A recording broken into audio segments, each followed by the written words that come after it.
እስራኤል አዲስ ግንባር ተከፈተባትም። The war continuing to spread across the Middle East, with Israel saying it had intercepted missiles launched from Yemen. The Houthis in Yemen have claimed responsibility for a missile attack that struck inside the perimeter of Ben Gurion Airport in central Israel. በቀጠለው የመካከለኛው ምስራቅ ጦርነት እስራኤል ተጨማሪ ግንባር ተከፈተብኝ ስትል አስታውቃለችም። እስራኤል በአሁኑ ሰዓት ከኢራን ጋር ከምታደርገው የአየርና የሚሳኤል ፍልሚያ በተጨማሪም ሊባኖስ ላይ ከከተመው ሂዝቦላ ጋርም በእግረኛ ጭምር የታገዘ ፍልሚያ ላይ ስትሆን አሁን ደግሞ የመን ሁቲ አማጺ ኃይል ደግሞ ከኢራን ጎን ሆኜ ጦርነቱን እንደተቀላቀሉ ይታወቅልኝ ብለዋል። እነዚህ የመን ታጣቂዎች ከየመን ወደ እስራኤል ሚሳኤሎችን በማስወንጨፍ ግዙፉን የእስራኤልን የዴቪድ ቦንጎሪዮን ኤርፖርት ኢላማ አድርገዋል። The war continuing to spread across the Middle East, with Israel saying it had intercepted missiles launched from Yemen. The Houthis in Yemen have claimed responsibility for a missile attack that struck inside the perimeter of Ben Gurion Airport in central Israel. እስራኤል ጥቃቶቹን ከየመን እንደተነሱ ለይቻለው አክቸም መልሻለው ስትል አስታውቃለችም። እነዚህ የመን ሁቲ ታጣቂዎች በኢራን የሚደገፉ ሲሆኑ ዛሬ ዓመት በነበረው የኢራን እስራኤል የ12 ቀናት ጦርነት ወቅትም ኢራን ጎን በመሰለፍ ኢራን ላይ በርካታ ሚሳኤሎችን ያስወነጨፉ መሆኑ የሚታወስ ነው። ከዚህ ባለፈም እነሱ የሁቲ ታጣቂዎች የቀይ ባህር መተላለፊያን ጭምር ለንግድ መርከቦች እንቅስቃሴ ዝግ አድርገው የከረሙበት ሁኔታም ታይቷል። እስራኤል፣ አሜሪካና ዩኬ የየመን አማጽያንን በአየር ኃይል በመደብደብ ለማዳከም ሲሞክሩ ቆይተዋል። አሁን ከፈነዳ ሳምንታት ከተቆጠሩበት አዲሱ የኢራን እስራኤልና አሜሪካ ጦርነት በቅጥልቅ ሲሉ የነበሩት እነዚሁ የየመኖቹ ሁቲ ታጣቂዎች ከዛሬ ጀምሮ ጦርነቱን እንደተቀላቀልን ይታወቅልን ሲሉም አስታውቀዋል። ከዚሁ ጋር በተያያዘም እነዚህ የሁቲ ታጣቂዎች ሽቱን ሚሳኤሎችን ወደ እስራኤል አስወንጭፈዋል። የሁቲዎችን ዛቻ እጅግ አደገኛ ያስባለው ደግሞ በኢራን ከተዘጋው የሆርሙዝ ወሽመጥ መዘጋት ተከትሎ አሁን ደግሞ እነዚሁ የየመን ሁቲዎች በቀይ ባህር አቅጣጫ በየመን በጅቡቲ መሃል የሚገኘውን የመርከቦች መተላለፊያ መስመር እንዘጋለን ማለታቸው ነው። በአብኤል መንደብ በዓለማችን የባህር መተላለፊያ ውስጥ ልክ እንደ ሆርሙዝ መተላለፊያ ሁሉ ጠባቡ ሰርጥ ነው። ኢትዮጵያ በምትገኝበት ቀጠና ባለው ቀይ ባህር ላይ የሚገኝ ነው። 12 በመቶ የዓለማችን ንግድ መተላለፊያ መስመር በመሆኑ እንደ አሜሪካና ሌሎች መሰል ሀያላን ሀገራት ጅቡቲ ላይ ወታደራዊ መልህቃቸውን ጥለው የሚጠብቁት ነው። ሆኖም በኢራን እንደታጠቁ የሚነገርላቸው እነዚሁ የየመኖቹ ሁቲ ታጣቂዎች ለኢራን ለዛሬ ካልሆን ለመቼ ልንሆን ነው በማለት ቆርጠው የተነሱ መሆኑን አስታውቀዋል። 20 በመቶ የሚሆነውን የዓለማችንን የነዳጅ ንግድ እንደሚንቀሳቀሱበት የሚነገረው ሆርሙዝ ሰርጥ በኢራን በተዘጋበት ሁኔታ አሁን ደግሞ የየመን ሁቲ ታጣቂዎች የቀይ ባህሩን የአፍሪካን ቀንድ በአብኤል መንደብ የሚዘጉት ከሆነም ለቀጠናውና አሁን ከባድ ፈተና ውስጥ ላለው የዓለም ኢኮኖሚ እጅግ ፈታኝ ይሆናል እየተባለም ይገኛል። የእስራኤል መከላከያ ሰራዊት ከየመን ሚሳኤል መተኮሱን እንደለየ አስታውቋል። የየመን ሁቲዎች ይህ የአሁኑን የኢራን ጦርነት ከፈነዳበት ዕለት ጀምሮ ዝምታ ላይ ነበሩ። የዜና ወኪሎቹ ሮይተርስና አጃንስ ፍራንስ ፕረስ አንድ ወር የሞላው የኢራን ጦርነት ከተጀመረ ወዲህ የየመን ወደ እስራኤል ሲተኮስ ይህ የመጀመሪያው ነው በማለትም ባሰራጯቸው ዘገባዎች አመላክተዋል። የየመን ሁቲዎች በእስራኤል ላይ የሚሳኤል ጥቃታቸውን የሚቀጥሉ ከሆነም እንደዚሁም እስራኤል አሁን በእስራኤልና ሊባኖስ ከምታደርጋቸው ፍልሚያዎች በተጨማሪም በወስተኛ የፍልሚያ ግንባር የሚጠብቃት ይሆናል። እስራኤል ጦር በቴሌግራም ገጹ ባሰፈረው መልእክት መከላከያ ሰራዊቱ ከየመን ወደ እስራኤል ግዛት ሚሳኤል መተኮሱን ለይተዋል። የአየር መከላከያ ስጋቱን ለመቀልበስ እየሰሩ ነው ብሏል። 15 ደቂቃ ካነሰ ቆይታ በኋላም በመላ ሀገሪቱ የሚገኘው ህዝብ ጥብቅ በሆኑት ስፍራዎች መውጣት እንደሚችሉ አስታውቋል። የየመኖቹ ሁቲ አማጽያን ይህንን ጦርነት ለመቀላቀል እያሟሟቅን ነው በማለት አዋጅ ባስነገሩበትና ለዚህም ማሳያ ነው በሚል ሚሳኤሎችን ወደ እስራኤል ባስወነጨፉበት ሁኔታ በሳውዲ በሚገኝ የአሜሪካ ቤዝ በደረሰ የኢራን ጥቃት የአሜሪካ ወታደሮች ጉዳትን ያስተናገዱ መሆኑን የሚያመለክቱ መረጃዎች እየወጡ ይገኛሉ። ጥቃቱ በሚሳኤሎችና ድሮኖች ነው ተብሏል። ኢራን በሳውዲ አረቢያ ልዑል ስልጣን የአየር አውሮፕላን ማረፊያ ላይ በፈጸመችው ጥቃት ቢያንስ 12 የአሜሪካ ወታደሮች ላይ ጉዳት መድረሱን ዘ ጋርዲያን፣ ቢቢሲ እና አልጀዚራ በዘገባቸው አስታውቀዋል። በዚህ ዙሪያ እስካሁን ባለው ሁኔታ በአሜሪካ በኩል የተባለ ነገር የለም። ጥቃቱ ሲፈጸም በህንጻው ውስጥ ነበሩ የተባሉ ቢያንስ 2 ወታደሮች በጣም ከፍተኛ ጉዳት እንደደረሰባቸው ዎል ስትሪት ጆርናልን ዋቢ ያደረገው የኢቢሲ ዘገባ አመላክቷል። ጥቃቱ የተፈጸመው በአንድ ሚሳኤልና በበርካታ ድሮኖች ሲሆን በርካታ የአየር ላይ ነዳጅ የሚሞሉ አውሮፕላኖችም ጉዳት ደርሶባቸዋል ሲሉ ኒውዮርክ ታይምስ እና ዎል ስትሪት ጆርናል እንዳመለከቱም የቢቢሲ ዘገባ አክሏል።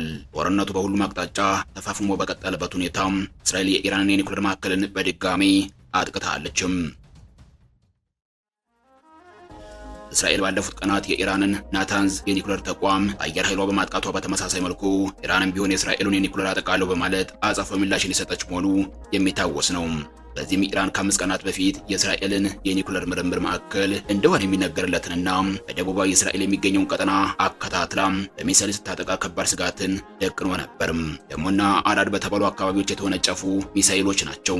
ያም ሆኖ ቀደም ብሎም በ12 ቀናት የእስራኤል ኢራን ጦርነት ወቅት በእስራኤል አየር ኃይል በመጠኑ እንደዚሁም በአሜሪካ አየር ኃይል ጥቃት ደርሶበት የነበረ መሆኑ የሚታወስ ነው። በጊዜው የኢራን 2 የኒኩለር ማዕከላት ጥቃት ደርሶባቸዋል። የመጀመሪያው ፎርዶ የተባለው የኒኩሌር ዩራኒየም ማብለያ ሲሆን ሌሎቹ ሁለቱ ደግሞ አስፋሃንና ናታንዝ የተባሉ ናቸው። ለሰላማዊ አገልግሎት ይባል ለጦር መሳሪያ ምርት የአንድ ኒኩሌር ተቋም ወሳኝ ግብዓት ዩራኒየም በመባል የሚታወቀው ንጥረ ነገር ነው። ለጦር መሳሪያ የሚውለውና ለሰላማዊ አገልግሎት የሚውለው የኒኩሌር አይነት ወሳኝነት የሚለየው በዩራኒየም የማበልጸግ ደረጃ ነው። አንድ ዩራኒየም ንጥረ ነገር ለኒኩሌር ግብዓት በሚውል መልኩ 90% ድረስ እንዲበለጽግ ማድረግ ከተቻለ ምንም ጥርጥር በሌለው መልኩ በቀጥታ የኒኩሌር ጦር መሳሪያ ለማምረት ዝግጁ መሆኑ የተረጋገጠ ይሆናል። ከዚያ ባነሰ ምናልባትም ከ60 ብዙም ከፍ የማይሉ ዩራኒየምን የማበልጸግ ወይንም ፕሮሰስ የማድረግ ሂደቶች ግን ዩራኒየም ለኒኩሌር ጦር መሳሪያ አገልግሎት ለመዋል ያስችላል ተብሎ አይታሰብም። ዓለማችን አሁን በእጃቸው የኒኩሌር ጦር መሳሪያን እጃቸው ካስገቡት ውስን ሀገራት ውጪ ሌሎች ሀገራት ይህንን መሳሪያ መታጠቅ አይገባቸውም። ይህ ከሆነ ከፍተኛ ለሁሉ ስለሚተኩሰው ትርፉ መተላለቅ ነው የሚሉት ኃያላኑ ቁጥጥራቸው ድብቅ ነው። በዚህ ቁጥጥር መሃል ቀድሞ ከነበሩት ነባር የኒኩሌር ባለቤቶች ውጪ በድንገት ኒኩሌርን በእጃቸው እንዳስገቡ ይፋ ያደረጉት ባላንጣዎቹ ህንድና ፓኪስታን ናቸው። እነዚህ ውጭም በአሜሪካና አገሮቿ በኩል በአመፀኝነት የተፈረጀችው ሰሜን ኮሪያ በብዙ ትግል ውስጥ ይህንን ጦር መሳሪያ በእጇ አስገብታለች። በዚህ መሃል መሳሪያውን አምርታ በእጇ ልታስገባ ትችላለች ስትባል የነበረችው በአሁኑ ሰዓት ከአሜሪካና እስራኤል ጋር ፍልሚያ ውስጥ የገባችው ኢራን ናትም። ኢራን በማናቸው መልኩ ይህንን ጦር መሳሪያ መታጠቅ የለባትም በማለት የጸና አቋምን የያዘችው እስራኤል ነችም። ኢራንና እስራኤል የቀድሞዎቹ ወዳጆች ነበሩ። ይሁንና በእስራኤል እንደ አውሮፓውያን አቆጣጠር በ1979 እስላማዊ አብዮት መፈንዳቱን ተከትሎ ደግሞ በመረር የፖለቲካ ጠላትነት ውስጥ የገቡ ሀገራት ናቸው። ባለፈው እንደ አውሮፓውያን አቆጣጠር በ2025 እስራኤል የሂዝቦላ መሪ የነበረውን ሐሰን ናስረላህን እስራኤል መግደሏን ተከትሎ በዚያ ግድያ ክፉኛ የተበሳጨችው እስራኤል ለአጸፋዊ ምላሽ በሚል ወደ እስራኤል ሚሳኤሎችን እስካስወነጨፈችበት ዕለት ድረስ ሁለቱ ሀገራት የተታኮሱበት ጊዜ አልነበረም።